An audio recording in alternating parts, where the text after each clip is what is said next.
Hey, what's up everyone, Mekkah here, and welcome to the first edition of the biggest Fire Emblem character tier list ever. I plan to rate every single Fire Emblem character on this very tier list that you're seeing right now. It's empty, we're going to fill it up. And the way I determine which units I'm going to rate first, because I can't do them all in one go, is I ask my Patreons. That's one of the incentives of my Patreon. If they pledge, they get to suggest 1 or 2 units depending on their tier on who to put on the tier list. And I compiled all these results in a spreadsheet. And based on that, I noticed, well, the first thing I noticed is I got way too many of them for one video. I have around 60 lying around. I split them up into 2 groups, grouped them a little bit by game. So units we're going to do today are from 3 houses. We have like 1 unit from Fates, unit from Radiant Dawn, unit from Shadow Dragon, units from New Mystery, a little bit of Awakening, and then a lot of Genealogy, the Holy War, FE4. The other units will come up. I do apologize for taking a while to get this out, especially considering how prominent this is on my Patreon tier list, but I had a lot of different stuff that I needed to get out from my Patreon, and I had to start somewhere. I asked Rin to make this nice looking, if I may say so myself, overlay to give you guys something to watch while I'm tiering this. Right now my plans are to put some of my Byleth solo in there, maybe some burning footage, we will see. But for me this is an experiment. I know I have to adjust the tier list a little bit, like cropping wise during the thing, so hopefully I'll be able to do that neatly in editing, or during the recording. Either way, I hope you guys will like it. So with that out of the way, we should just tier units. These are just for viability purposes only, so I'm not really going to get into like their characters and how much I like them as people. I might do that at some point, but not during this series. This is just about in-game viability. Don't take it too seriously though, it is just mostly my impression. I haven't used every single unit ever. I've used most of them in the series by now, but I haven't used literally everyone. I do like to think I'd like to know how most games work, but some games I'm more familiar with than others. And I know my Patreons prioritize units that they know I like or know something about, so that helps a lot. Other than that, I say we just get started. And if there's anything I forgot, I'll just mention it during the video. And maybe you guys can help me out in the comment section if you think I'm horribly wrong or not. Don't take it too seriously, it's just an excuse for me to talk about different characters and a way to thank my Patreons. So from 3 houses we have Dimitri, Eloise, Cynthia, Annette, Hilda, Leone, and Felix. Dimitri is an easy addition to the S tier, probably one of the best and most broken units ever made. I don't know if he's the best unit in 3 houses, but he is also good, and most of what makes him good is really just the raw stats that he has. Particularly strength is really high. I have used Dimitri on both hard mode and on maddening, and in both cases he is an absolutely standout beast of a guy. His only flaw is really that you cannot tutor him for several months after time skip. That's like a pretty big part of his availability and a pretty big part of like options that you cannot give him. He might miss out on some things that others have an easier time obtaining. For example, if you want to make Dimitri into the best physical class for him, the Wyvern Rider or Wyvern Lord, that takes a significant portion of like his pre-time skip tutoring, and as a result he might miss out on other things. For example, you might want to train him as an archer to get hit plus 20, but that's pretty hard to qualify for when you have to focus very hard into lances, flying, and axes, so that is kind of tough. Another thing I like about Dimitri, really high charm rating, so gambits will be pretty accurate in his hands and do a ton of damage. I think opposed people will be familiar to post-time skip Dimitri using, I think his gambit is like the King of Lion Corps as his battalion. The name of the gambit kind of escaped me, but it just destroys pretty much everything. The great thing about the gambit is that a lot of other people can use it. It's only C rank, so I actually don't think he's the best candidate for using it, but I think a lot of people keep it on him, and as a result they have a very good idea of how good Dimitri is at just gambiting on a ton of stuff, because those Lord Gambits, they have huge area of effect and they kill a ton of people at once, or at least hit a ton of people at once. But Dimitri can work well with just about any battalion and gambit because he has high authority and high charm, so any of those will do. I have found that Dimitri doesn't actually double everything on maddening mode. He's not a speed demon, but almost no one can, unless you're like a female with the Pegasus Knight Mastery for Darting Blow and a ton of speed boosters. Then you might be able to double. I know Mang's managed to do that on his playthrough in Golden Deer with Leone, but it's pretty rare for units to be able to do that, and I think Dimitri's better off. If you're going to give him stat boosters from like the gardening, it's probably better to give him strength ones.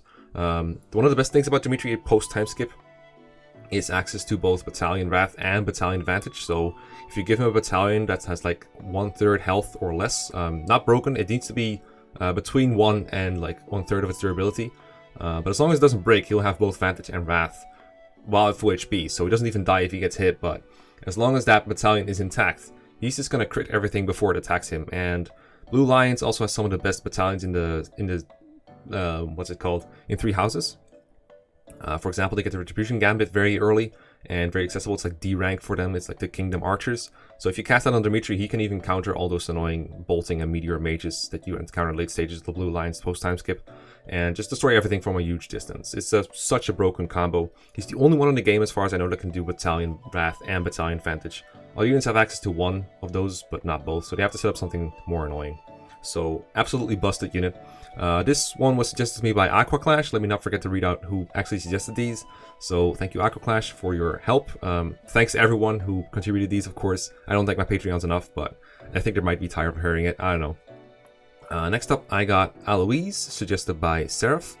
And Eloise is someone that I've never used full-time, but I know thanks to Rangor's 0% growth runs and some other people, just what he can do. First of all, like almost any physical unit that has like a boon and axes can just turn into something useful. You can make them into, say, a Fortress Knight for some added bulk. Sounds like a joke coming from me because I love movement, but sometimes on manning, the extra bulk is helpful to survive. But as a warrior, or I guess a war master later on, or of course a Wyvern Lord, Eloise can function pretty well. I would not expect him at base to just do everything you need him to, because he does take some investment to get some new skills. Like if you want to, for example, he doesn't have access to hit plus 20 like other people do, because it takes a while before you can certify him as an archer. He only joins in chapter 12. I find him very easy to miss, actually, especially like Crimson Flower, because there's literally only 1 month where you can recruit him. And if you miss him out because you have like other stuff in your mind, for example, you need to talk to Edelgard or something, then you're probably not going to get him. And that sucks, because he's pretty good. It's just a matter of getting him. He has like pretty huge HP and strength from what I remember. Everything else needs some work, but nothing beyond saving. And pretty good. The lack of availability is kind of a turnoff for me. I would say Eloise is an easy like B tier. 3 houses units as always are like super tough to rate, and like cross game rating is always super difficult. So I don't know if Eloise deserves to be higher than this or not. Like I think it's pretty impressive that a unit that joins so late manages to be so strong like Eloise is in 3 houses, but I'm not entirely sure. I do like him though. I think he's a funny character. I haven't had as much experience with him as I have with like Dimitri, but I know he has access to some good skills. Most of my experience from using Eloise is from his like Paralog, where he's like a not quite a green unit, but like controllable. I can tell where his strengths and his weaknesses lie. They're pretty much stereotypical warrior stuff, but I know he can be pretty good. I know he rallies luck at base, and then I mean he can get rally strength as far as I know, so that can be useful as well. But I have seen Eloise do some great things in Rangor's run. I know he's capable of a lot of stuff. But we'll see how crowded these upper tiers get, because I get a feeling a lot of people are going to submit good characters. Next we have Lysithea. I just talked about Lysithea in my Mage Girls tier list, so it's been a little while. Moo suggested Lysithea, actually. The one Moo. If you've ever been on my stream, you probably know who he is, because he keeps throwing money at me. I put Lysithea in, I'm pretty sure I put her in A or S rank tier last time I rated her. My opinions haven't changed a whole lot, because there's not much time between recording these. I still like Cynthia a lot. I will say on Manding, I know she has some trouble one-shotting things, I still believe so, but it depends so much in 3 houses on how much you're willing to invest into her attacking power. There is such a huge difference in how Cynthia performs offensively, depending on difficulty, depending on New Game Plus, depending on your stat boosters, depending on your favoritism, depending on your tutoring. But if you invest into Lysithia's Warp at the very least, I don't think she can possibly be a bad unit. Like, no unit that has access to Warp in 3 houses is ever useless. I'm pretty sure, I don't think I've rated Manuela yet on any of these tier lists. It would be, if I've rated someone before on these tier lists, by the way, in the archetype tier lists, this is like a good shot for me to like take another look at them. Especially when it comes to characters I'm less familiar with. This is a good way to, you know, redeem them a little bit. Let's say I overlooked something about a character that makes them actually really good. This is a good opportunity for me to, you know, resubmit them to the tier list. See if I can rate them somewhere else. I'm not flawless, of course. But I still think Lysithea is very good. I do think we'll end up seeing a big gap of other characters between Dimitri and Lysithea. I don't think they are close to each other at all. Dimitri's on a whole different level of performance. But Lysithea's warp utility is pretty huge. I think the high magic is actually a bit of an overrated thing about the warp spell, because as far as I remember, it gets divided by 4 or 5 for your range. So it takes a lot of magic, like a lot of magic, to actually get better warp range than someone else by a significant amount. Like, let's say the difference between Manuela and Lysithea's magic is like 10. I'm not saying it is, but it's just an example. That means she only gets like a couple extra squares for that. So it takes quite a while before it gets effect. And that's a 10 magic difference. That's pretty big. I know the difference in game can be like a lot bigger. But warp range, generally I find in 3 houses, even a small warp can make a big difference. So, and I actually saw an LTC by Sealing is up there.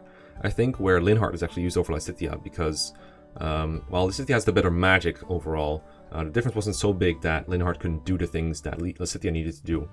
And Linhardt had other advantages. He was easier. I don't remember if it was easier to recruit or if it was just a matter of like base weapon levels being more convenient. But Linhardt ended up working out better for them as a warper. I'm not saying that Linhardt could like ever match Lysithea's offensive powers, because his magic obviously isn't that high, and Lysithea does have a better offensive spell list, as far as I remember. I mean, she has like things like Hades and Luna and Dark Spikes.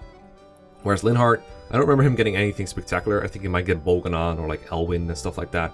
Not as interesting. But good to keep in mind that, you know, Lysithea is not the only warper, and while she might be the best one technically, it's not by so much that I would rate her so much higher than the others. I just think warp is really good in 3 houses. Not just for skipping chapters, but also just adding mobility to other units. But of course the ability to just increase your magic range with the Thirst is a very nice ability.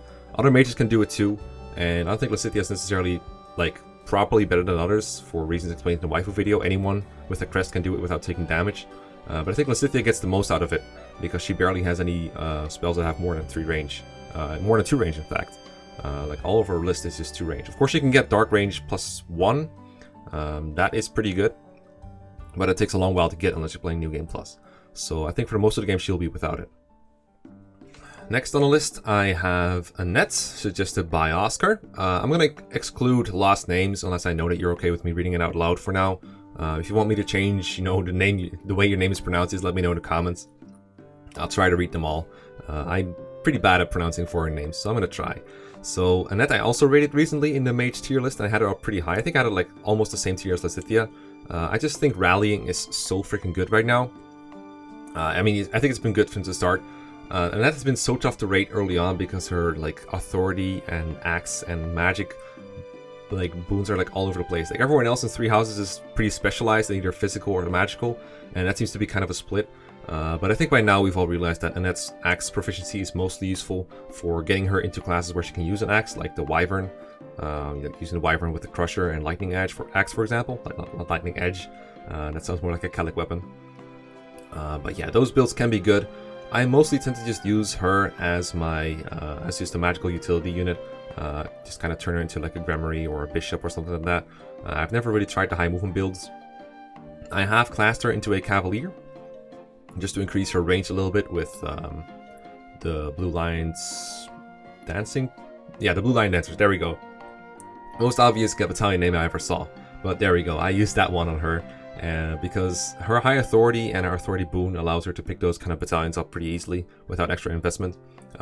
There's like other characters with high authority you can give it to, like Violet and Dimitri, but those are usually better off fighting, whereas Annette, not the best fighter you ever have unless you like heavily invest into her fighting abilities through that Wyvern build with Crusher and everything. And Crusher comes in pretty late too. I think there's like a chapter minimum on where you can get it, and it's also only available in 1 route. Something I forgot to mention last time about Annette that's actually pretty crucial to her is she is, I think, by far the best assistant unit pre-time skip. Pre-time skip, you can ask people to join you for like a single battle, and this is a great way to build up supports with them and make it easier to recruit them. And most units, they're just combat units, they're just fighting units. Someone like Raphael, for example, or Felix or Petra, if you recruit them from out of house. They end up fighting, but that just kind of, it doesn't really steal EXP, but it's still like they don't get EXP from fighting because they're kind of green units. So even though it's good to fight with them to gain support points, it doesn't really, it kind of hurts, you know, it's kind of annoying. And that on the other hand can rally people. And I'm pretty sure rallying builds supports, and at the same time it's just helpful. She has rally strength at base, and she can get other things too. I don't remember if her authority gets boosted when she is out of house. I don't remember if that's the boon that gets boosted. It might be that they train like her reason and faith magic instead, for example. I would have to look that up. But rallying is always helpful, even when it's like a green unit doing it. So in that way, it's much less wasteful, and it makes it easier for the other units to kill too. I don't think she gains faith rank enough to heal your units in like a reasonable time fashion. She can, of course, like once you recruit her, she can heal your units, and that's always nice to have an extra healer. I found early on in Maddening, every house is like 1 or 2 dedicated healers max, and they can run out of healing spells because you take so much damage from everything, and you usually want to patch up your units before you move on to the next batch enemies, because they're just so strong and maddening. But having an extra healer around just to heal your units is just super nice. So I think she's a very good early recruit and a very good mission assistant. Something that doesn't really get talked about very much. So yeah, good units all around. Still a fairly weird unit though, and I hate the fact that rallying makes her so underleveled because rallying doesn't give her XP. I still have a hard time sometimes getting her to like qualify for mage, for example, just through the levels. Like, she'd be there teaching wise, like she'd have all the weapon ranks to qualify, but she'd be stuck at like level 3 or something. It takes a while to get her up there. You do have to consciously feed her kills. But once she gets like Fiendish Blow, her chip damage is pretty good. And honestly not much worse than like Cynthia or one of your other magical characters. Next two characters were both suggested by Scott Mitchell. We got Hilda and Leone. Now Hilda, I picked a Golden Deer in my first house, so I have like a lot of experience with both of these units, but only in a playthrough where I didn't play optimally. I have seen other playthroughs where they are being used, and they are both pretty excellent units, I feel like. Maybe not A tier, or maybe not S tier, I would say. I do think they have an argument for being A tier, but it really depends on the builds. And it's really hard to memorize exactly how much investment it takes versus how much you get out of it. So Hilda is not available for Crimson Flower players until they... this is not available for Black Eagles until they split, and then only if you play Tier Start you can actually get Hilda. And then Blue Lions players can recruit her pretty easily, I believe, and then Golden Deer have her up to start. And Hilda's a pretty big fan favorite for good reason, not just the personality, but like just the huge attacking power. I enjoyed using her personal skill in the early game, where she just gives a mill unit, an adjacent mill unit, like +3 attack or something. It's pretty bonkers to make use of, actually, and really useful in maddening. But her own powers should not be underestimated. She does so much damage. Like, just the power of Axis and her sheer super high strength growth is just insane. I don't remember how long it took for me to get her to double on hard mode, but I do know she gets there eventually. Maddening mode doubling is a pipe dream for most units. Hilda can probably get there if you like invest heavily into her, but I think you can only really make one doubler per se in 3 houses through like guarding stat boosters, darting blow, and that kind of stuff. And generally I think you're better off getting Rocky Burdocks or even the magical ones to boost your magic, so it's generally not worth it. If Hilda doubles though, the enemy's probably going to die, like straight up. Any difficulty they're going to die, because her strength is enormous. I remember watching Mangs and Chaz play with Fortress Knight Hilda, like Armor Knight Hilda. Initially only a joke to get weight -3, and then she actually ended up tanking a lot of hits. Fortress Knights are ironically pretty useful when you're playing maddening mode casually, and you're not just trying to kill maps quickly, fulfill the boss objective killing. So I like that a lot. Pretty interesting build, but it really is a shame that they didn't give her War Master as an option, because it's male only. She's only capable of using female only classes, so she's kind of stuck as a warrior. I remember they actually replaced her with a female War Master in like Blue Lions, that chapter where you were supposed to meet her, but like let's say you already have her, they replace it with another unit, and that one is like a female War Master, but they kind of just gave like a Myrmidon model or something like that. I remember a lot of people complaining about that. That was stupid. But yeah, I think I think Hilda's pretty good. I think Leone's pretty good too. But I'm not sure where exactly I would put Hilda. It feels like very crowded right here. This is why I say that 3 houses units don't stand out very much, because a lot of them work the same. It's just a matter of how much investment you put into them, but they can almost always become the same thing. I do think she's significantly better than Eloise in her own house, because you have her from the start, and the availability really edges her out. But for example, if you're playing church routes, then Hilda is only available roughly in a month, where you get Eloise as well. They basically have the same availability. So for church route, I actually put Hilda like quite a bit lower, but the other route she's like significantly better, like Blue Lions and Golden Deer. She obviously has a huge availability advantage. I do know that if you recruit Hilda late, it's not too hard to get her to Wyvern Rider, for example, because she already has the Axe rank. Just takes some flying. I do think she has the annoying authority boon, so that makes it harder to put high level battalions on her. That is kind of annoying, I will say. But usually you have room in your army for like 1 or 2 people who have like low authority ranks, but can use like a reasonably good battalion. You have like a couple of battalions that are low rank, but pretty good bonuses for, how much you put into them. So something like the Gerald Mercenaries, for example, they work pretty well for people like Felix and what's her face, Hilda. So that can be compensated for. It's not a killing problem to have. I guess one more thing I should mention real quick is that Hilda does have the Freikugel. I know the gamer called it a pretty good weapon. It is a pretty good weapon, and when you get it, it's pretty nice to put it on Hilda. Just a reminder that everyone can use that thing, and you just need to be a crest user in order to use it without taking damage. So I don't really count it as like a thing for Hilda per se. But people put it on her anyway because it makes sense within the story, and she's the one who got it. I think it even ends up in her inventory. It might end up in Byleth, but either way, it just makes sense to give it to her. The extra boon that it gives, I think it's like, I don't even remember what the effect is because it doesn't really matter. It doesn't really matter. It's just a good weapon. She can use it, but so can others.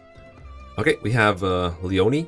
First thing I have to say about Leonie before I forget about anything else, and both of these were suggested by Scott Mitchell, as I said.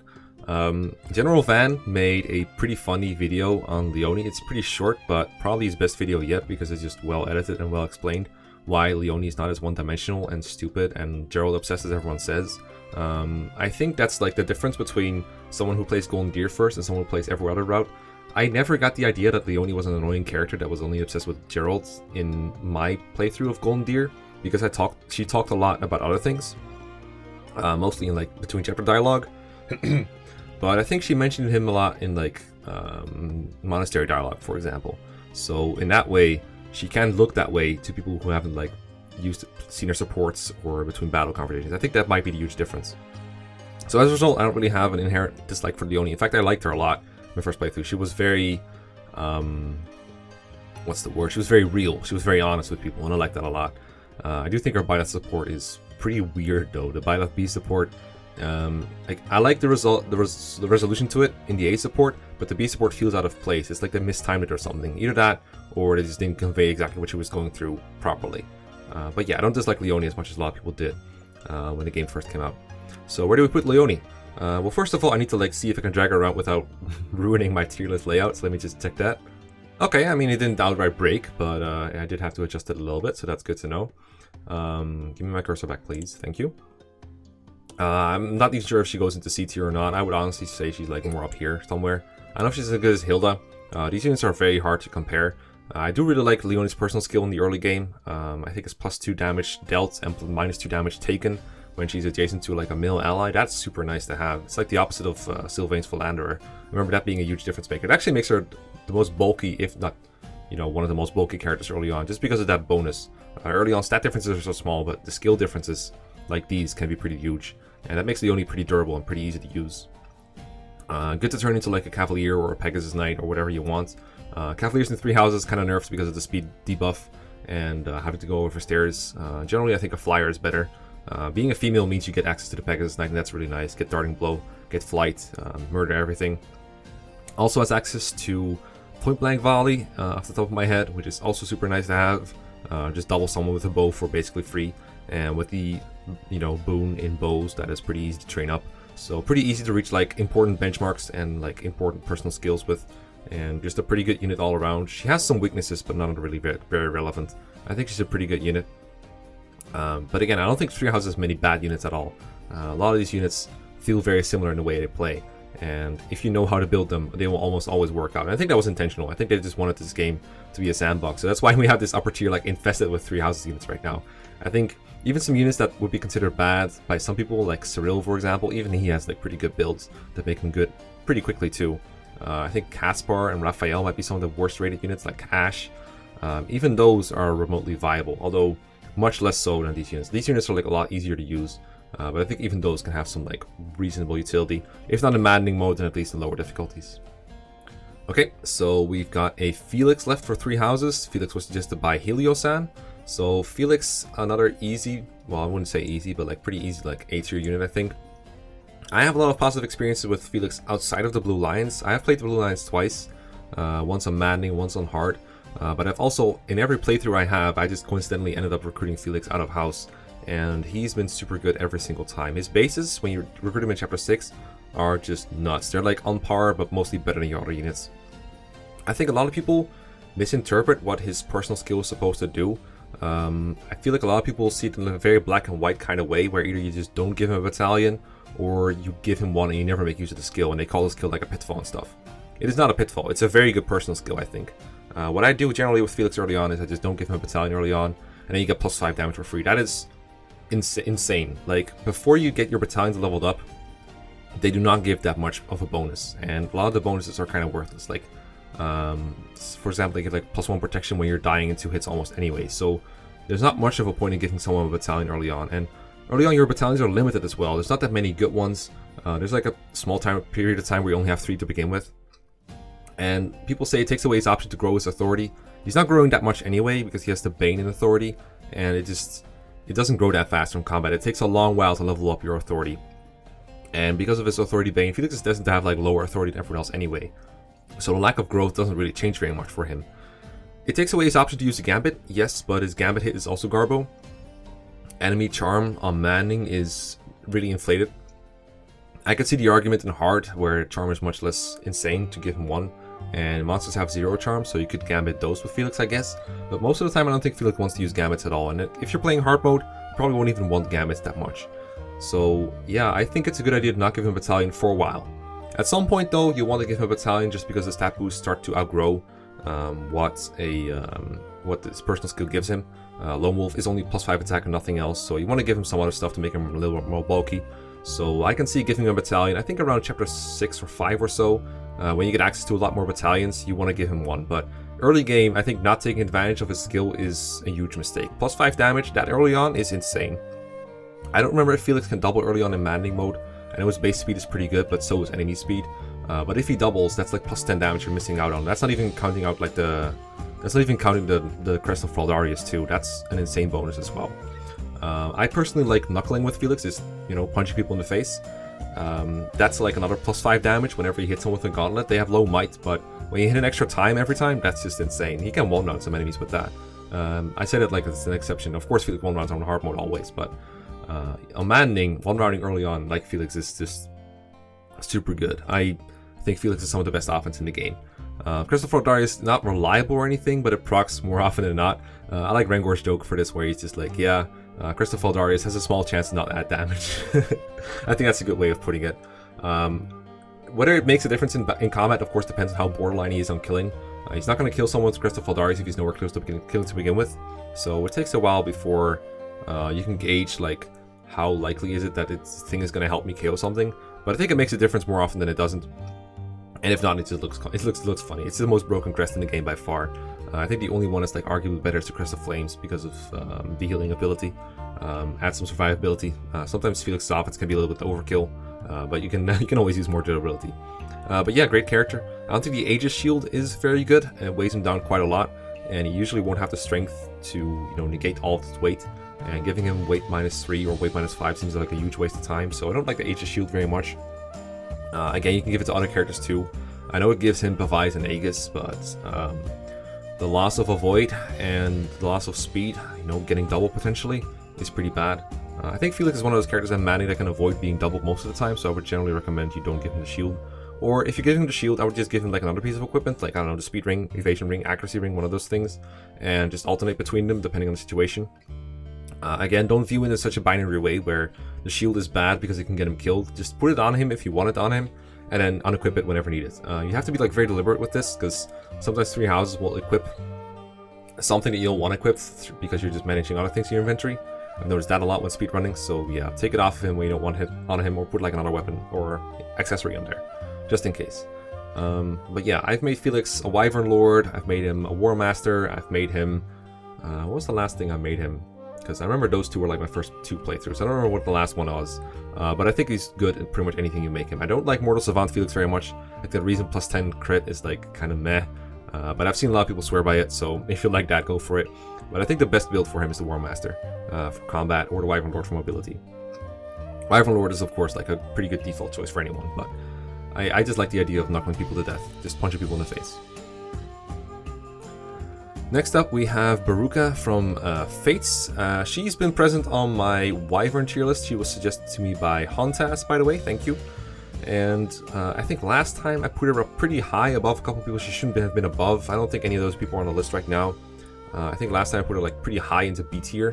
I think she'll end up in like the lower rankings of the B tier maybe. Sure, she's flying is super good in Conquest. I like all the I like the para potential that it gives. I like that it just gives you so many options, and of course it can fix her issues as well. If she gets this like a spare, it gives a bunch of speed. I think the trickier thing with Peruca is it requires quite a little bit of knowledge about Fates and its mechanics, and the enemies especially, like how strong the enemies are depending on the difficulty. How much speed does she need to get, and can you get that amount of speed? Because her base speed is not sufficient to double, and most enemies will outspeed her or have like roughly equal, I think. And in Fates you need +5 speed to double, right?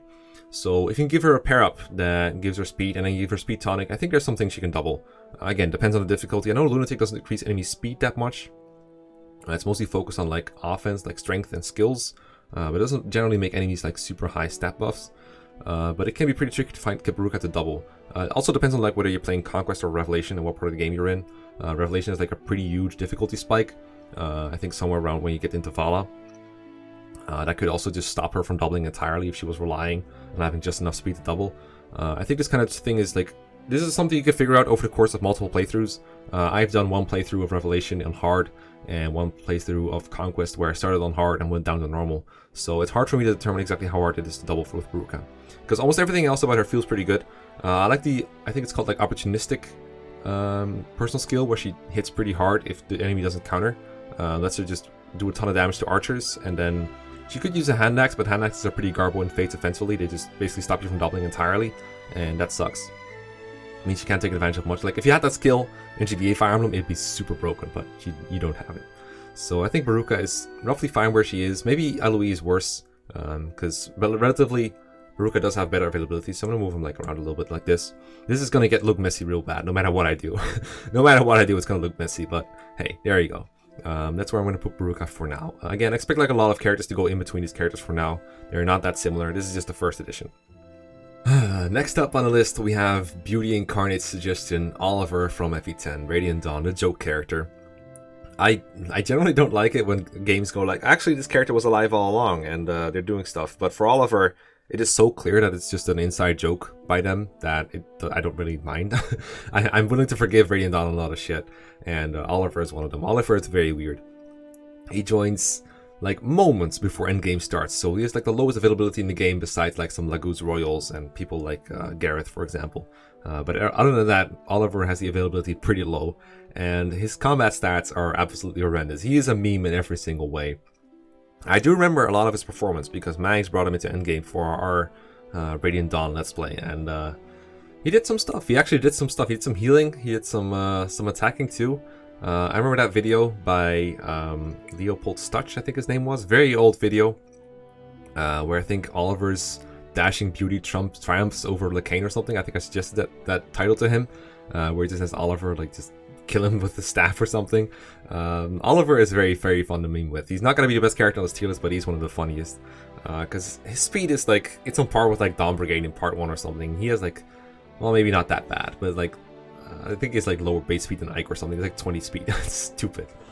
It's so bad at combat. He just gets doubled and killed by everything. But if you keep him safe, if you can keep him at a distance, you can just use like the Fortify Staff or Physic or Restore or, I don't know, Sleep Staff maybe. I don't remember if you get those in Radiant Dawn, but you get some utility stats that you can use to your advantage.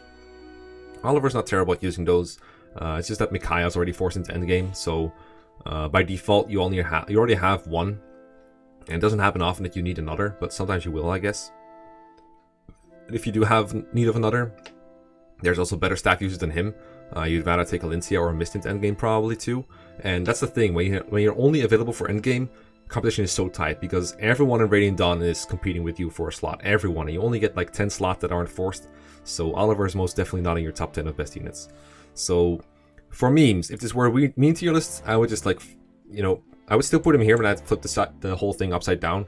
But as it is, yeah, Oliver is definitely not going to stay here. But I appreciate the idea of putting a unit in here that is not necessarily a top tier unit. I like that a lot. Thanks, Lucas. Speaking of memes, Patreon Potato asked me to put Danvet on here, aka, you know, some people call him Dev Don, but I think that's a mistake. Some people call him Mekkah. I think that is the mistake too. I am most definitely not Dev Don.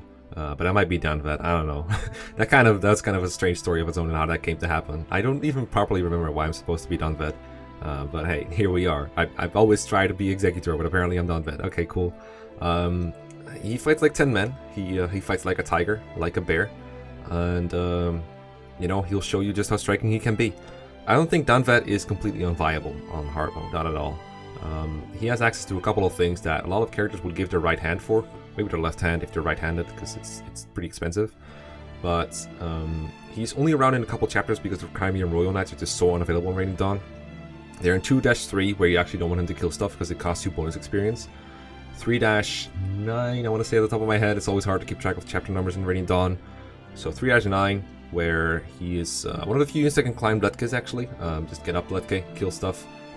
Help Khalil and Marcia, because they're the only other ones who can do stuff. Everyone else is forced to go all the way around. So that is pretty interesting. He can crit quite a few things. He can use a kill lance. He can take advantage of the halberdier crits. I don't think there's many other sources for crit than him. I don't think supports give crit in that game. But sometimes he can crit semi-reliably. He gets Impale when he goes to Sentinel, which, you know, it's a master skill. Almost all of them are identical, but it's pretty good. If it procs, he kills. I do remember that once he rejoins the Grill Mercenaries, he gets a lot worse comparatively. I know Mangs gave him a lot of favoritism in our playthrough, so that's not really like an objective way to measure how good he is. But my god. He can be made good, but it takes a lot of effort. It takes a lot of effort. I do think he's a fair share better than Oliver for sure. Not just wow, my voice. Not just a meme character, but pretty close too. I think he has some legit utility in the chapters where he is around with Grinding the Ronin Knights. No one else can really do the things he can. But once you get your other armor back, there are better options. Stat-wise, he really cannot compare to a trained Aaron or Nephany, or really anyone in your army, but those are the people he's usually compared to. So I'm gonna put him like one tier above Oliver. I think there's a case to be made to put him like here or even here, but I think at some point C units and D units will drown him out and look a lot better than he is. So I'm gonna put him here for now with a little bit of favoritism. I love this guy. His lines are the funniest. I think he's significantly funnier and a better character than Devdon.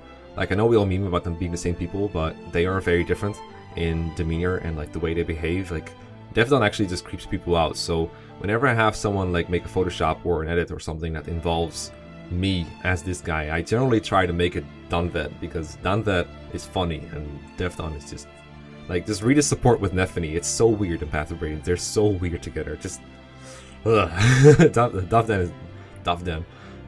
is freaking weird, man.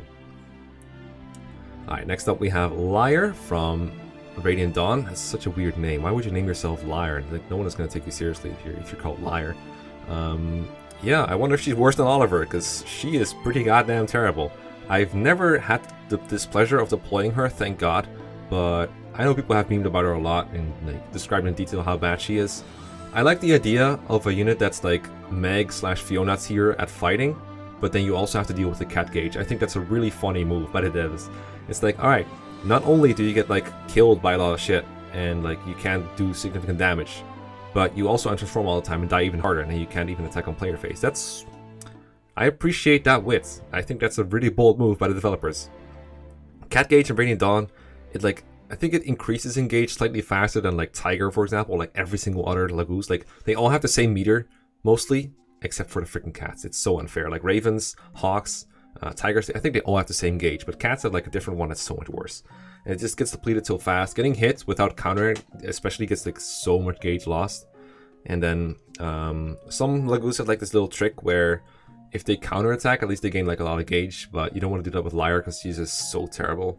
I do think her speed is sufficient enough to where she doesn't get doubled by everything, and then Lagoos generally have like a high enough HP pool to survive for a little bit, but her strength is so bad. Like, she does like no damage to enemies, like 2 damage or something to some. I wasn't actively watching Mangs play Radiant Dawn Iron Man all the time, but the part where he like contemplated using Liar and deployed her like for 1 or 2 maps, I heard him complain about her like all the way through. She's so horrendous. I think better than Oliver because, you know, at least you could salvage her. Like, if you gave her like an energy drop, it would count as +4 attack, and if she doubles, that's like +8 damage. Still nowhere near close attacking, but at least there is a very tiny semblance of like potential there, and you could potentially take advantage of that. Although Oliver, you don't really have to give him much to make him some kind of useful.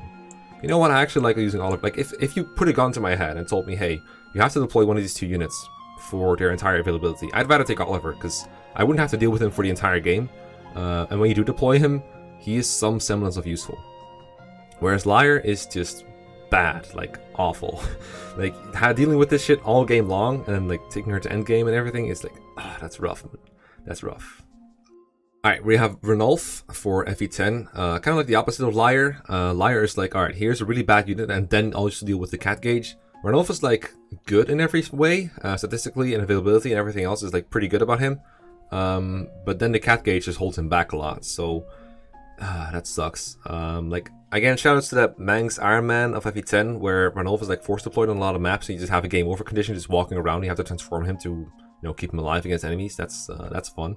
I remember Ranulf, like, this takes me back to my days where I was debating Fire Emblem, and we would like consider doing like debates between people where we just argue which unit is better. And every time I was starting to think of a unit to defend in like a casual debate, I would consider Ranulf, because he has the availability to be a pretty good grill mercenary unit and the stats to back it up. But the cat gauge and just being a Laguz just holds him back so hard. The cat gauge, I think like every 2 turns you have to use a grass, which means he just has no player phase whatsoever. Sometimes it's even every turn if he has like a particularly busy enemy phase. The lack of 2 range is a pretty big deal in Radiant Dawn.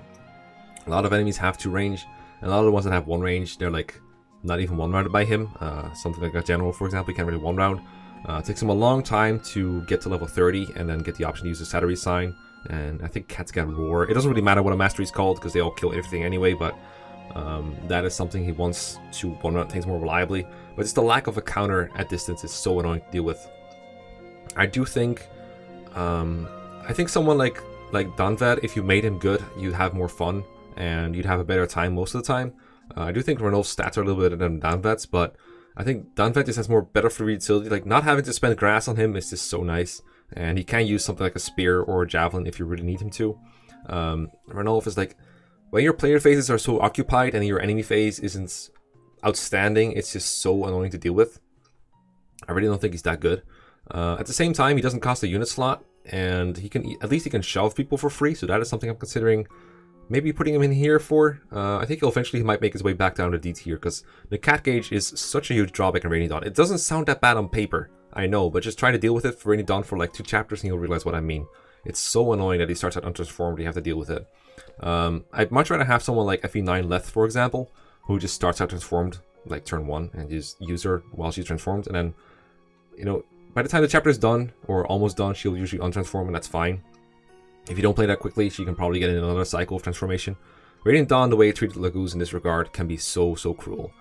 People like Ulki and Janaf and Skramir can deal with it because they have a higher chance of just lasting throughout the entire battle.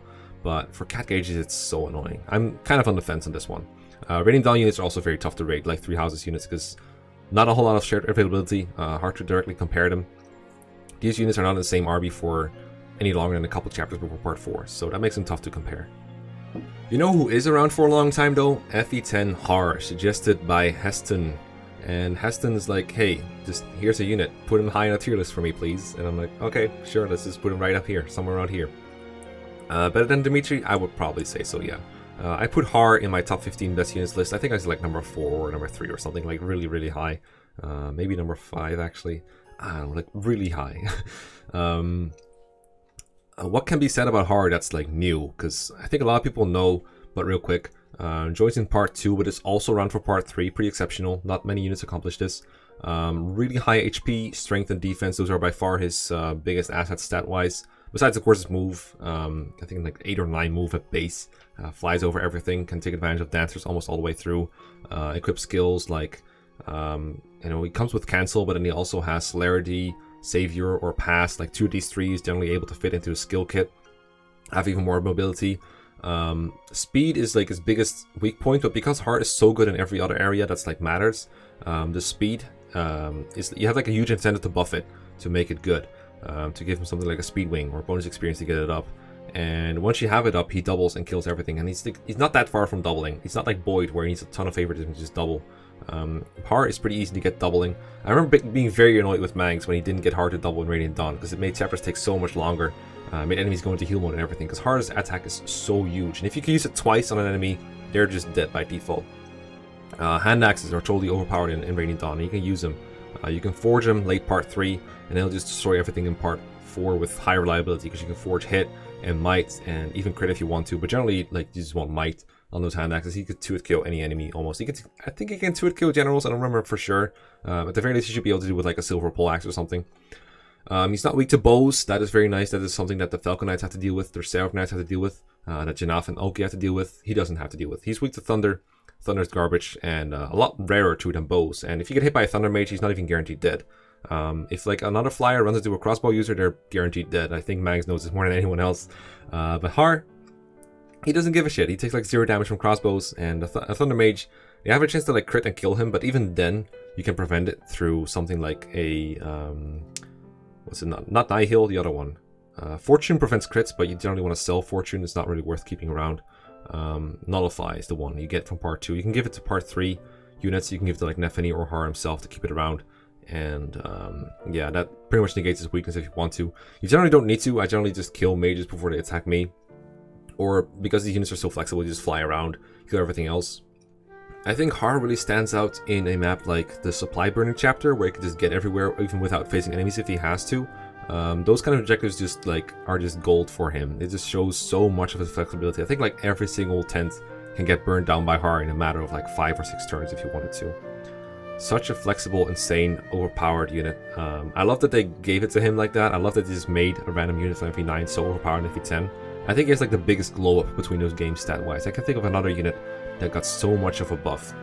Most units got like worse or maybe a little better, but Har is like, nope, I'm like 10 times as good now. Because in like Path of Radiance is kind of mediocre, right? But Radiant Dawn Har is so insanely good. Speedruns use him, LTCs use him for a reason. I remember there's actually like a huge argument on whether Har was better than Jill or not. I think to this day it still hasn't been settled. I go back a little bit and back and forth myself because I like them all.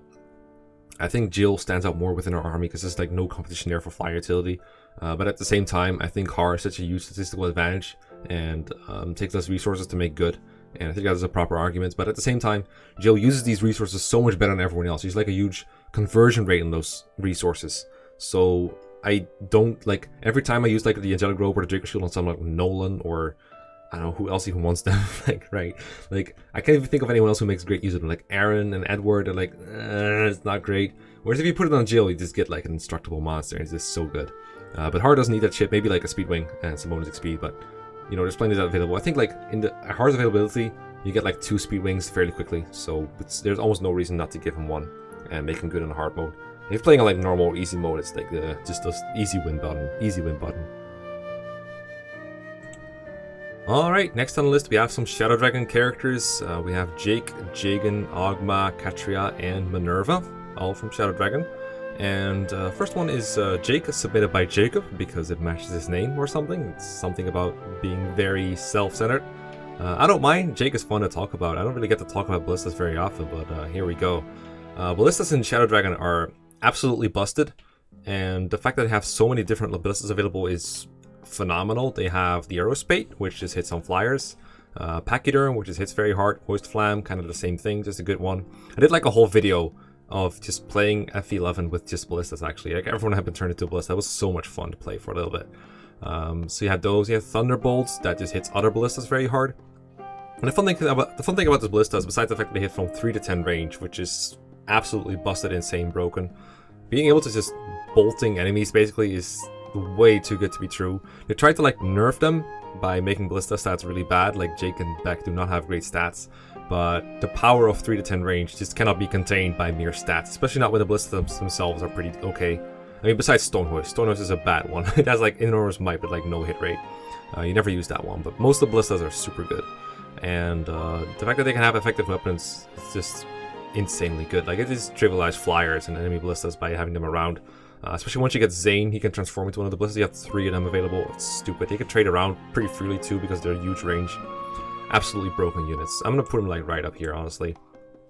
You could argue he should be lower because of the lack of availability in those ballistas, but really, it's just too good not to put anywhere up here. I don't know, maybe he should be higher than a Net or Cynthia, but for now, I think I'm content to just put him up here. Such an amazingly strong unit. I can't believe I used to underrate this guy so much. Funnily enough, like his FE1 incarnation is like actually really bad. It's just like a very bad archer. For some reason, they were like, okay, Shadow Dragon rolls around, let's just make these guys busted as hell. I'm okay with it.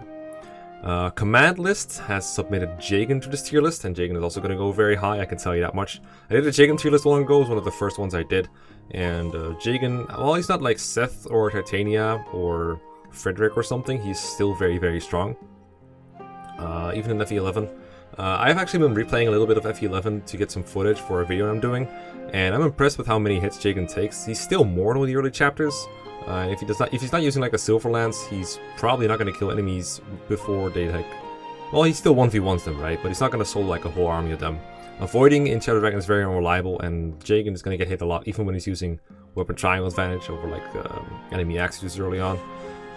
So he's not that reliable at killing everything, but you need him to stay alive with like any shred of sanity. If you rely on your other units, you just leave Jiggin on like the sidelines for chapter 1 in hard 5, he's just gonna get roasted.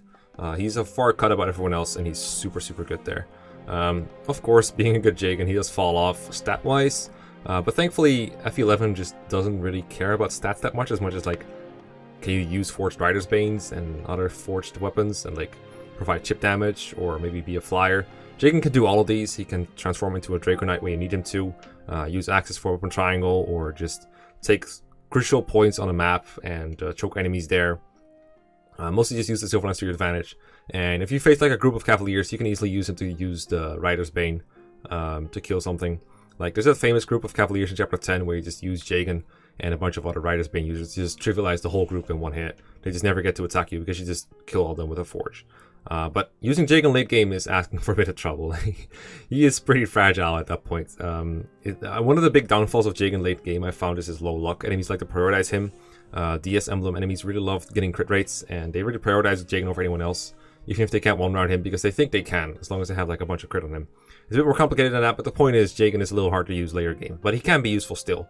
I don't know if I'd say he's worse or better than Jake, honestly. I guess overall he's better, just because of the availability and everything. I don't know if I'd rate him high. I think he stands out more than Cynthia and Annette do in their games, I guess. Or in their Three Houses game. It's only one game. It's a very repetitive game, in fact. But yeah, I think this is a reasonable spot for Jiggin. It's like super high. Maybe not. At some point I may get like Seth and Titania involved, and then Jiggin might have to move down a little bit. I think I'm a Jiggin tier, so I might have to put him in A tier in the end. But I do think he's like super good.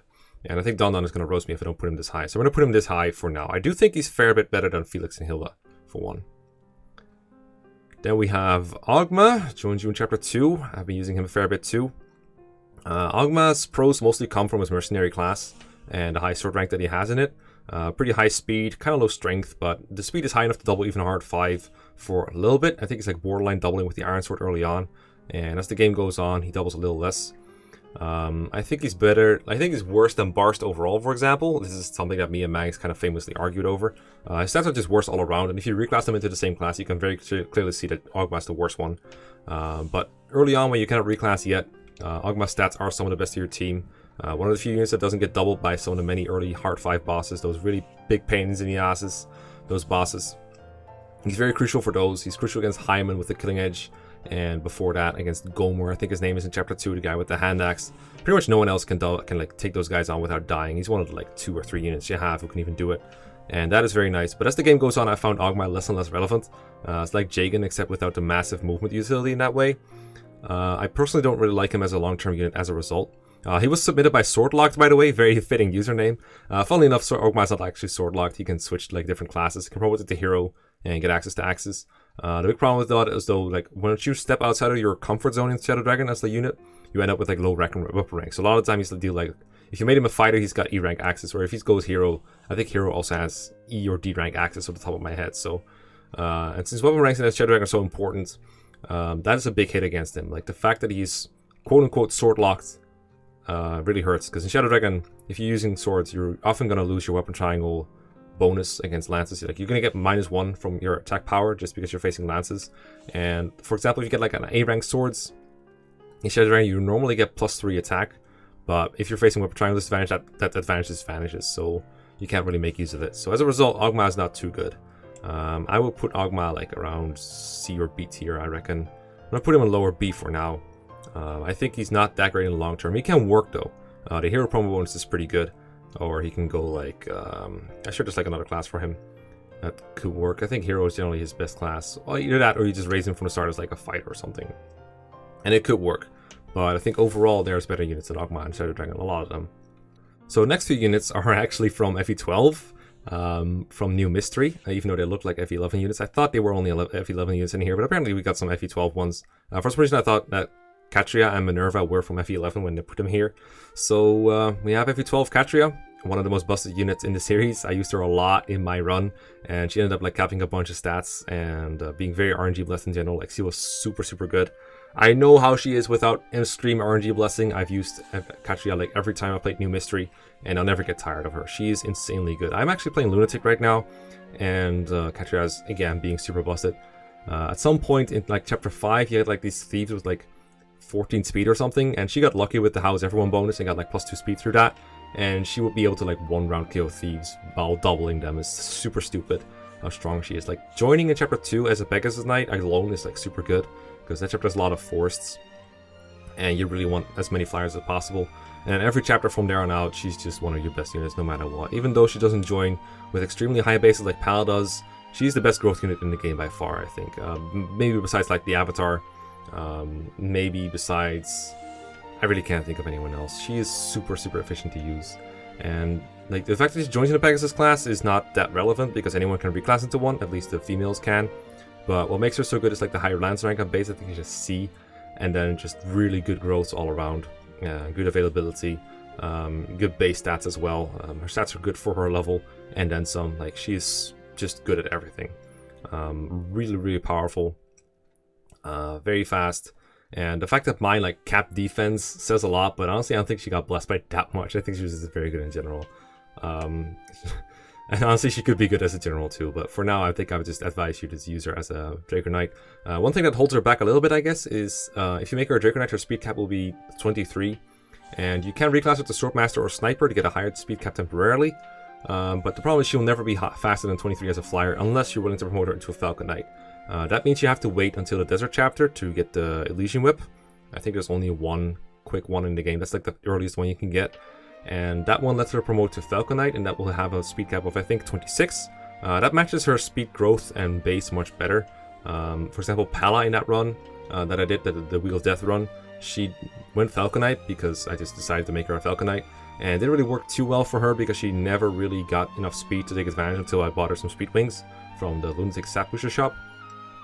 But Caitria reaches that cap pretty easily, and that means you have a flyer with 26 speed, which doubles quite a few more enemies. Like enemies in FE12 have a lot of, well, stats in general, especially in the higher difficulties.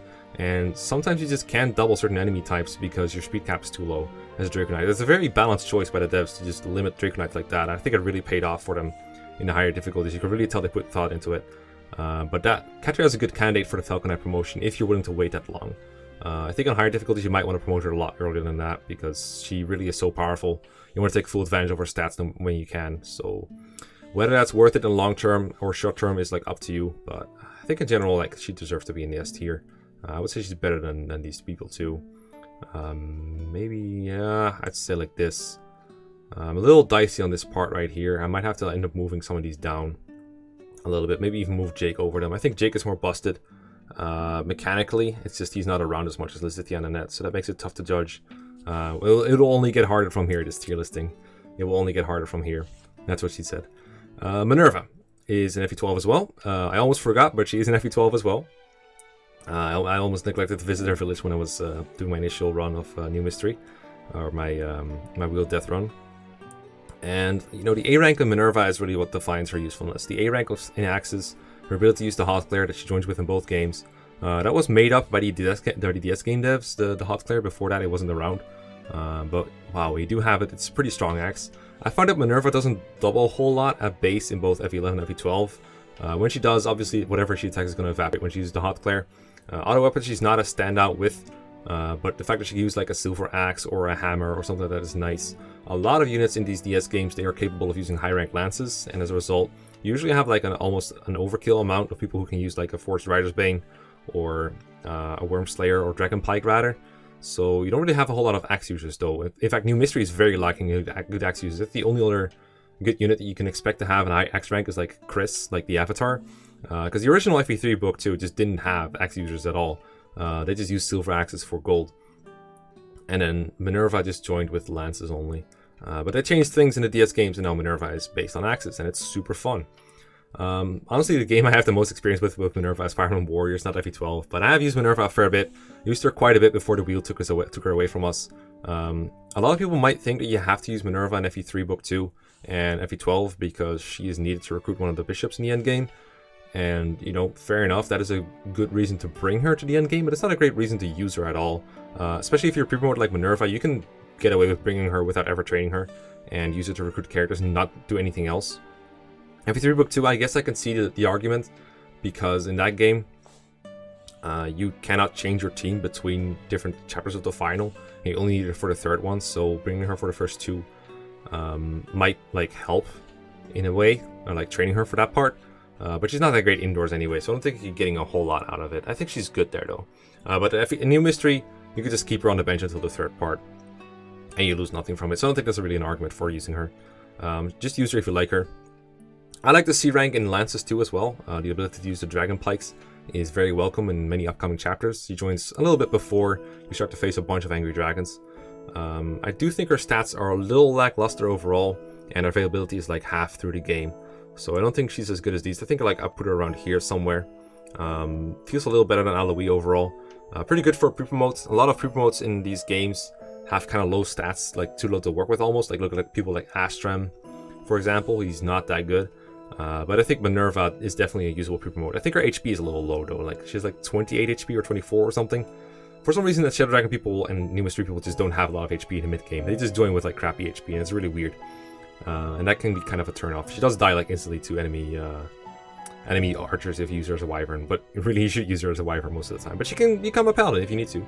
She has many options, but the wyvern class really is best for her because she can take advantage of the axe rank that way, and I wouldn't have it any other way. So Seraph has submitted Minerva, and Aaron has submitted Caitria.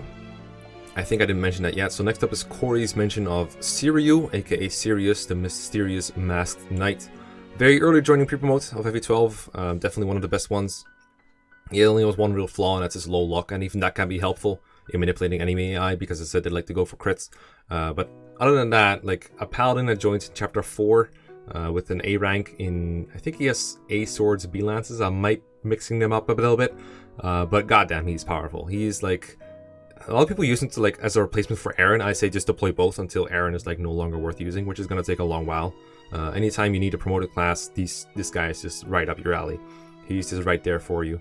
I can change into a Draco Knight or just stick around as a Paladin. Both of them work. I like using Paladin indoors, especially against mages. The higher res really comes in handy.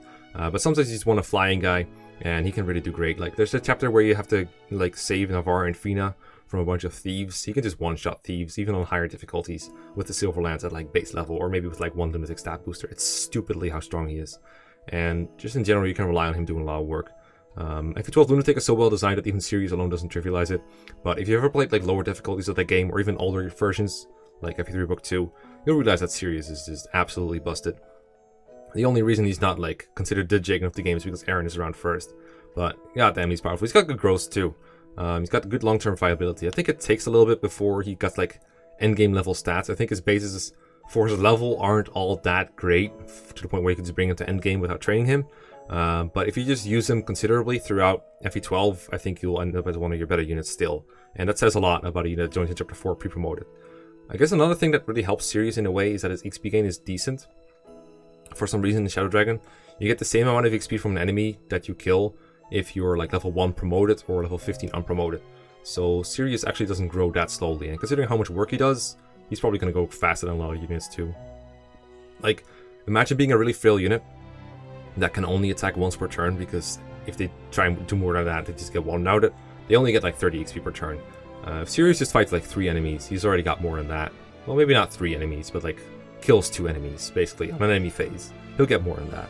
So I think Sirius's slow growth, if it's even an issue at all, is not really an issue. If it's an issue at all, it's an overrated issue. So I think Sirius, maybe not quite S tier. No, I think actually, I think he's better than, the more I'm looking at it, the more I feel like he's, I think he's even better than Jiggin, in fact, because he's got so much better long term. Yeah, because Jiggin is like good, but he doesn't hold his own for as long as Sirius does. I think Sirius is better, actually. It's very strange because he joins significantly later than Jiggin, relatively speaking. I'm more and more feeling like I should move Cynthia and Annette down a little bit. They don't feel like they belong in this tier. Not really. I think Annette is really good as like a rally bot, but I'm having so much trouble justifying them being here. I'm going to put them down here now. I'm sorry, guys. I'm sorry, girls, too. But they feel like too not stand out enough to put them here. Like, I think Dimitri deserves it. Dimitri is like a class of its own. But I'm going to change my mind on these two a little bit. And I'm sorry if you voted for them. I'm sorry. But yeah, there you go. So, Corey, your unit is S tier. Congratulations. Next up is a little joke by Mo. He submitted Celica's Gale and the Killer Bow. I got the Celica's Gale in this one. They were joke submissions. He has like real submissions too. But I just wanted to mention that Celica's Gale is a hilarious tome in Awakening. And I generally never really get it because I try to avoid like the special tiles. But it is a fun tome. I think it's like a Brave tome or something. It's funny. But I don't have a face sprite for Celica's Gale or Killer Bow. So you're just going to have to deal with this. Boo, I'm sorry. Skylar submitted Muriel from Awakening. I put Muriel not super high on my last tier list. I don't remember exactly where. I think like C tier, like lower C or maybe lower B. And people were generally okay with it. I saw like 1 or 2 comments that were like maybe she deserved to be higher. She's an early joining character in Awakening, but not one that stands out a whole lot among the cast. But I do know that I kind of forgot to mention that she can use Nosferatu tanking and use like the similar class builds as like Tharja can. So that might be something that's worth bringing up. Anyone who can pull that off is good. I do believe Tharja is somehow more fit for it. I think it's got to do with the fact that she can promote with less investment. Especially in like FE13 Lunatic, you generally don't want to train too many units. In fact, the easiest way to beat it is just solo it with Robin. And if you're going to use other units, it's probably best if it's like Sumia or something. But I can see Muriel being viable if you're like masochistic enough to use her in Lunatic. Just through the power of like Nosferatu, Vengeance, Sorcerer kind of builds. Awakening is not the game I specialize in the most.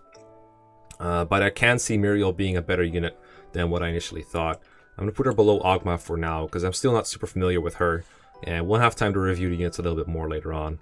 But just the possibility of using Nosferatu. It is Dark Magic, so she does have to reclass to Dark Mage, I do believe, to get there. But I know she can reach there through like some shield shenanigans, so it shouldn't be too hard to get her there. I think she has like some capacity of usefulness. I do think that like this is more accurate for like normal/hard mode.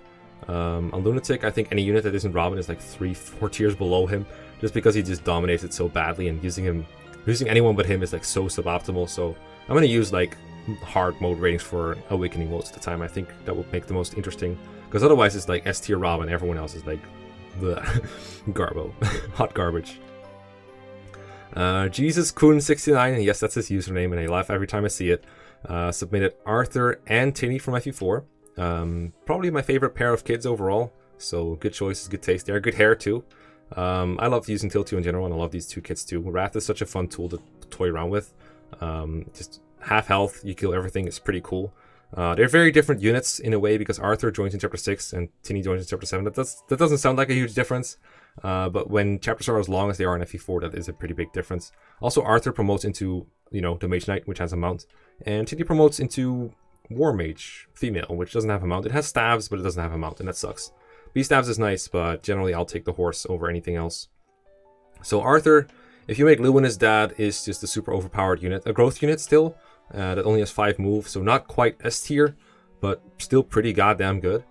Like, the ability to avoid just about anything with Force Heady to the point where enemies have like 0 hit on you is so busted for both enemy phase, just staying alive and hitting everything. Like, it really shows that speed is the best stat, where you could just take a tome like that and it instantly makes you like S tier. Whereas like, if Arthur doesn't have the Force Heady tome, I think I put him like here or something, or maybe here, but probably here, definitely here, because with no Force Heady, it's like, what are you even doing, man?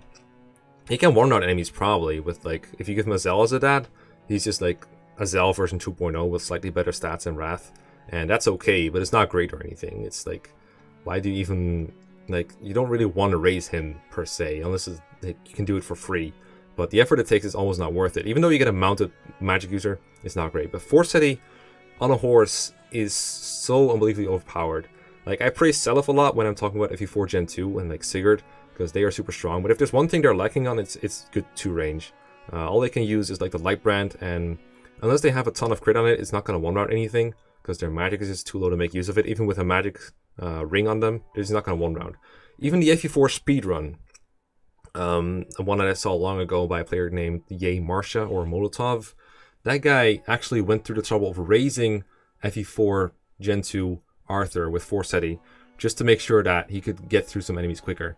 Now, the speedrun is not exactly representative of normal play, but I think it shows how strong a unit is if a speedrun trains them, because that's like 19 level ups plus that they gave to a unit, and level ups alone take time. Like, never mind the fact that they actually have to kill enemies. The fact that the speedrun trains this unit when they usually try to avoid training any unit but one specific unit, usually the Lord, it's baffling how strong that is. So if I rate FE4 kids, it's probably best that I rate them according to what their best parent is. And in that case, it would be Lewin.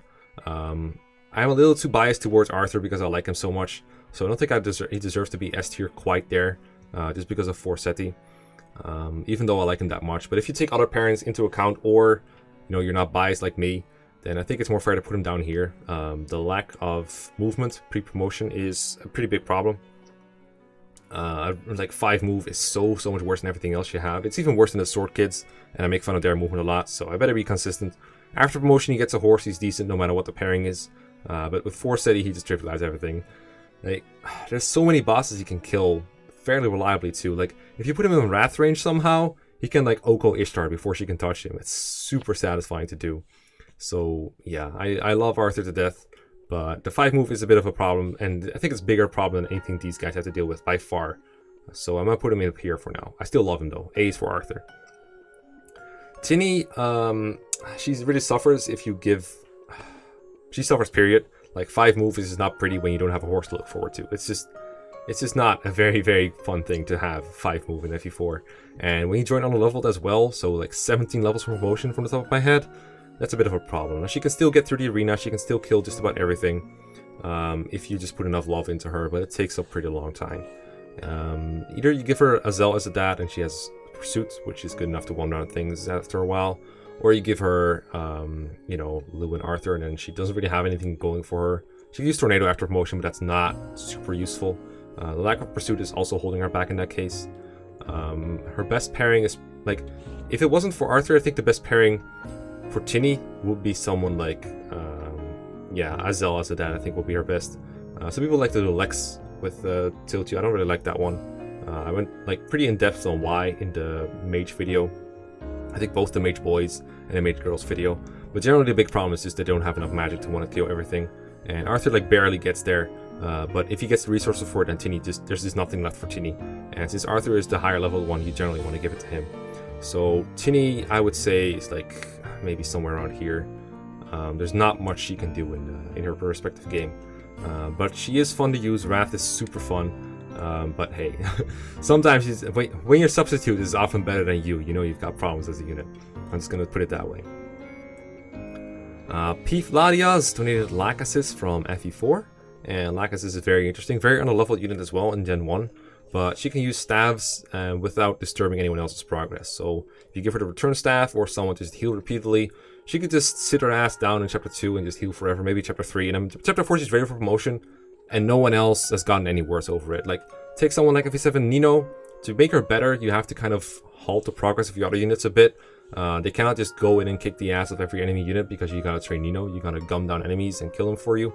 Lachesis isn't like that. Lachesis is just, okay, I'm just gonna sit here and spam return for like 5,000 turns, and then once I get to level 20, I'm gonna promote, I'm gonna get units. So no one else really has to be any worse for it. And I think that's great. She doesn't even really need money from other people. She has like a miracle sword that's worth a lot of money you can sell. She gets the earth sword, which is worth a lot of money. She can sell the night ring for like 20k alone. She never really has money problems. She won't reliably beat the arena, but with some miracle sword cheesing, she can get through it every time if you really want her to. So that is also a source of both XP and money for her. So she's a spoiled princess, but she's not needed for everyone else's attention. And pairing her up is pretty easy with Beowulf as well. Even if you almost never put them together in chapters 2 and 3, you can still do it in chapter 4. You just promote her and keep her next to Beowulf at all time, and they'll fall in love. Pretty easy. And they get like a good convo out of it in chapter 2 too, so that's also not interfering with her leveling up.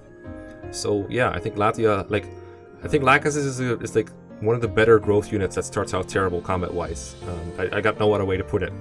I mean, there's plenty of other ways to put it, but I'm gonna go with this one because, in case you don't know, she joins as a princess who can just use swords and staves. But when she promotes, she can use swords, lances, axes, bows, staves, still, of course, and all kinds of magic, and that's insanely funny. Her promotion bonus is like the best in the series, I think. Like, not only does she get all those weapons, she gets a horse as well as pursuit. Like, that's like all the things you need in FE4. Now, granted, I actually think that all weapons thing is a little bit overrated. I think lances and axes and most kinds of magic are unnecessary. They just never really come into use. Bow using, though, she's very good at. I think she's the best bow user in the game once he promotes, because The big problem with bows is, of course, they cannot counter an enemy phase most of the time. But if you use a bow in FE4 with Lachesis, you can like shoot down a Pegasus Knight in Chapter 4 and switch to another weapon if you want to. And then she just has something else for enemy phase, and I think that's pretty good. So, yeah, pretty damn strong. And useful all around. And of course, like, a mounted staff user with the rescue staff is also like super wonderful to have. And like, a mounted staff user period. Like, she promotes around the time that Ethlyn leaves, so there's actually a pretty big mounted staff faced shaped hole in your army that Lachesis can fill. And she's just perfect for that. Like 9 move with staves, even without the rescue staff, which is not always available. She's super nice to have. Now the chapters where she spends her time spamming staves is not where she's really being useful, like to get promoted. So I think overall she's still not as useful as some of these, but she's still like pretty damn good. I'm trying to decide if she's better than Arthur or not.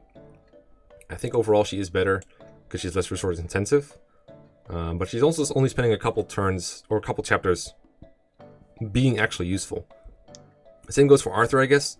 These are more useful all around. So because these two actually don't do very much for chapters, I'm actually going to move them down a little further. I think there's 3 houses students. As long as they're around, they're helping out. These two don't really contribute much until they promote, because they just can't keep up. They're not mounted. I think that sucks for them. So I'm actually going to put them down here a little bit. I like how I'm coming to more conclusions about these units as I'm like going through them. But yeah, I like this so far. Half considering if Leonie maybe should be like up here with these units, because she's pretty good too. We'll see. We'll see what the feedback is. Next up is Patty from FE4, Gen 2 Thief. Thieves are great.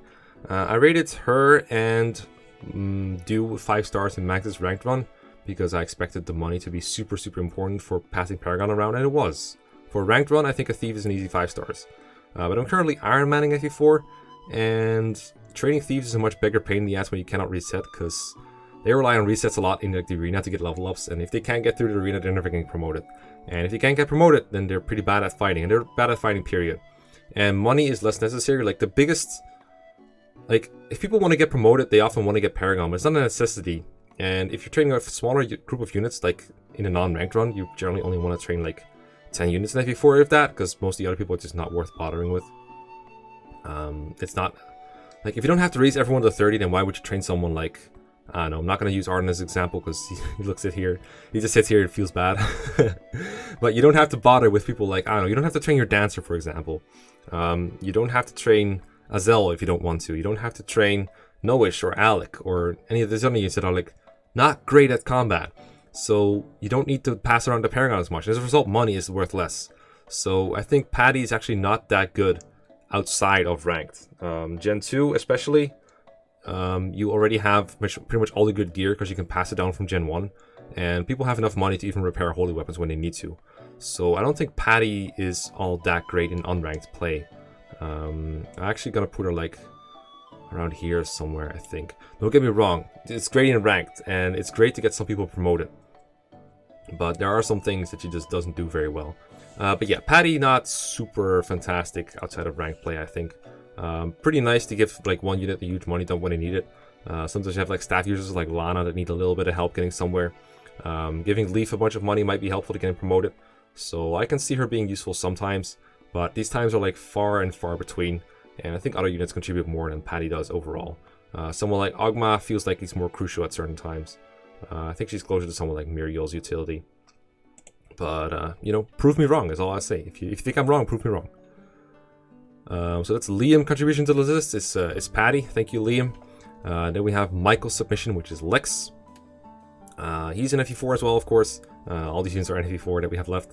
Lex is a very beloved character by Fire Emblem 4 players. I think because the hero axis makes him so strong. But I think it's important to remember that before you get the hero axe, Lex isn't that good. I would say that Noish and Alec, 2 units that are generally not considered to be super good, are better than Lex before he gets the hero axe, because Lex may do more damage per hit, but Noish and Alec have much better durability when you take into account that they dodge most of the hits that face them from all these axe users. Like the Verdane axe users have like 30 hit on them, whereas they have like 100 hit on Lex. So yeah, also Lex can die in the prologue, I guess. I'm just kidding. Once Lex does get the hero axe though, and like he gets some EXP through Paragon, that's when he really starts to show his strength. And he can start one-running enemies, which is something that not many people can do in FE4 that early on. You got Sigurd, who can one-round stuff. Azel, if you can reach them, maybe. Other than that, not a whole lot of people can do it. People with the hero lance can do it, like Finn or Quan, if you give it to him. That's really about it at that point of the game. Ira and Holden are not one-running, I'm telling you that much. They're not one-running most of the time. Jamka, I guess, if he gets lucky with a bunch of crits. But yeah, most of the time I don't think Lex is one-running. Or I don't think most people are one-running, but Lex can do it. And he should be one of the first to promote thanks to Paragon. Double EXP for every battle is quite insane. So yeah, I'm gonna put him pretty high. I do think like after chapter 3 is over, that's like Lex's peak. Chapter 4, he faces a bunch of like Pegasus Knights that he can kill, and then Wind Mage he's like, actually kind of bad against. If he misses against the Wind Mage, he's actually in big trouble. He needs to get healed because his resistance is crap. And Hero Axe, it might solve his offensive problems because he lets him double, but it doesn't solve his defensive problems against mages, where he doesn't have any avoid to speak of.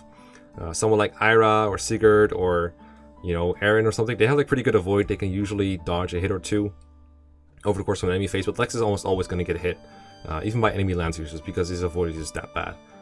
The Hero Axe still weighs him down by 12 every time, and that is too much for his, you know, okay speed to compensate for. So I think, and then he also doesn't have Pursuit ever, unless you give the Pursuit ring to him, which you can afford, but you usually want it on other units as well. And he's not a great user of it, because he almost, like, there's a lot of enemies he doesn't need it against.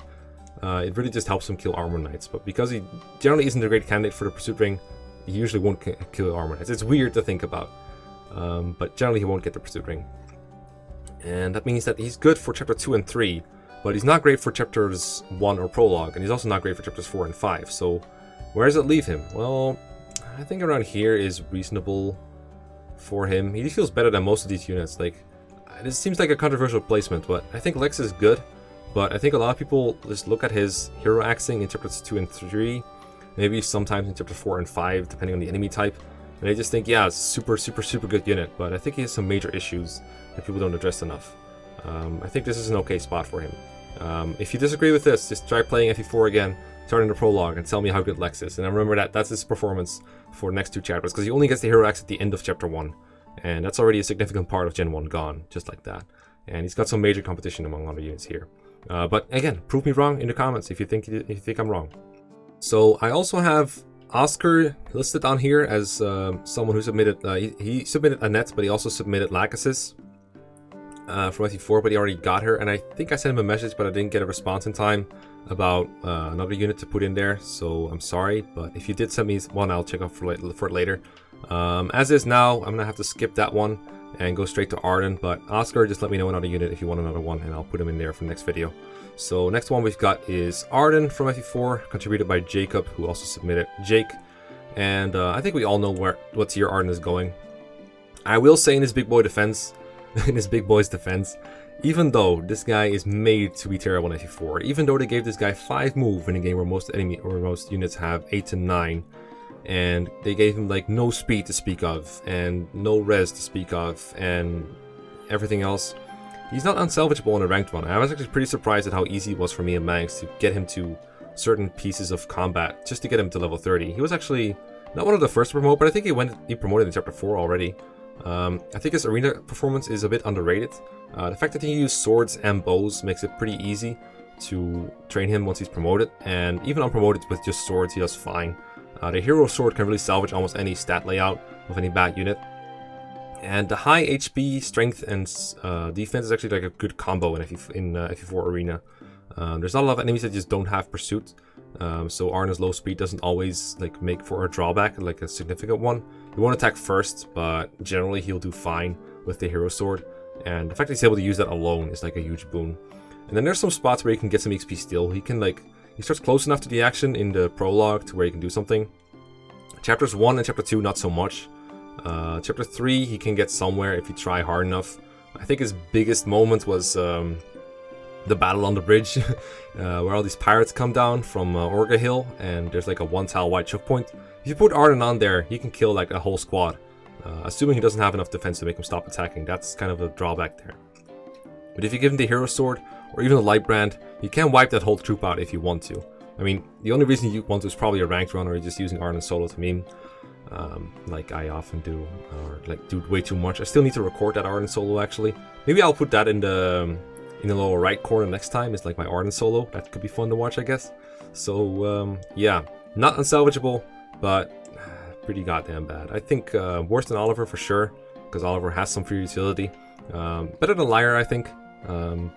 It's probably easier to make use of Arden in FE4 than to use Lyre in FE10. So yeah, that is all the units. So thanks to everyone. I think I've named all your names among the thing. I sometimes forgot to say it right away. I'm a little bit not used to doing this, but thank you guys so much for contributing these units and supporting me on Patreon. If you want to support me, go ahead, do it on Patreon, but only do it if you can afford it.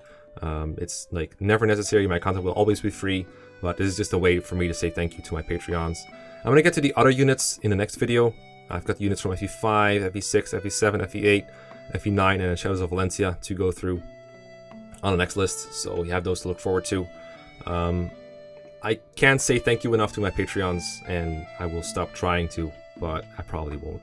So I'll see you next time. The way things are going now, the way the video length is looking, it's hard for me to do both one of these every week as well as an archetype tier list. I'm going to try to like mix them up and do like one of these every week. I do not want to slow down my Let's Plays or my streams just to get these uploaded, and they're quite a bit of work to record, because you can see the video length is like insane for these. I'm going more in depth than I initially wanted to, because it's just so fun to talk about these units. So let me know what you think of the placements. If you want like certain units to include it, I mean, you kind of have to be a Patreon to contribute units, but maybe you can convince one of them. So let me know what you think, and I'll see you guys next time. Peace and thank you.